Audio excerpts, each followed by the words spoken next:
പച്ചക്കറികളൊന്നും വീട്ടിലില്ലേ? പേടിക്കണ്ട. ഇന്ന് നമുക്ക് ചോറിന്റെ കൂടെ കഴിക്കാൻ പപ്പടം കൊണ്ട് ഒരു അടിപൊളി കറി ഉണ്ടാക്കാം.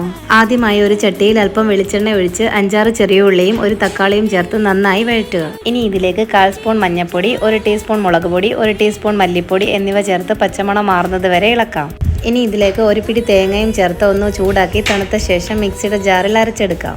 ഇനി ഒരു ചട്ടിയിൽ വെളിച്ചെണ്ണ ഒഴിച്ച് കടുക് പൊട്ടി വരുമ്പോൾ വറ്റൽമുളകും കറിവേപ്പിലയും 2 പച്ചമുളകും ഇട്ട് 2 അല്ലി വെളുത്തുള്ളിയും ഒരു ചെറിയ കഷ്ണം ഇഞ്ചിയും 5-6 ചെറിയ ഉള്ളിയും ചേർത്ത് നന്നായി വഴറ്റുക. നമ്മൾ നേരത്തെ അരച്ചു വെച്ചിരുന്ന പേസ്റ്റ് ചേർത്ത് പച്ചമണം മാറുന്നത് വരെ ഒന്ന് ഇളക്കി കൊടുക്കാം. തക്കാളിക്ക് പുളി കുറവാണെങ്കിൽ ഈ സമയത്ത് ഒരല്പം വാളംപുളി പിഴിഞ്ഞതും കൂടെ ചേർത്ത് കൊടുക്കാം. ഗ്രേവിക്ക് ആവശ്യമായ വെള്ളവും ആവശ്യത്തിന് ഉപ്പും ചേർത്തൊന്ന് തിളപ്പിച്ചെടുക്കാം. ഇതിലേക്ക് ഇനി പപ്പടം ചെറുതായി അരിഞ്ഞ് വറുത്ത് വെച്ചതും കൂടെ ചേർത്ത് ഇളക്കി തീ ഓഫ് ചെയ്യാം. നമ്മുടെ അടിപൊളി നാടൻ പപ്പടക്കറി ഇവിടെ റെഡി. ചോറിന്റെ കൂടെയൊക്കെ ഒഴിച്ച് കഴിക്കാൻ പറ്റിയ ഒരു അടിപൊളി കറിയാണ് കേട്ടോ. എല്ലാവരും ട്രൈ ചെയ്ത് നോക്കണേ. ഇതുപോലെയുള്ള ഈസി റെസിപ്പികൾക്കായി ചാനൽ സബ്സ്ക്രൈബ് ചെയ്യാൻ മറക്കരുത് കേട്ടോ.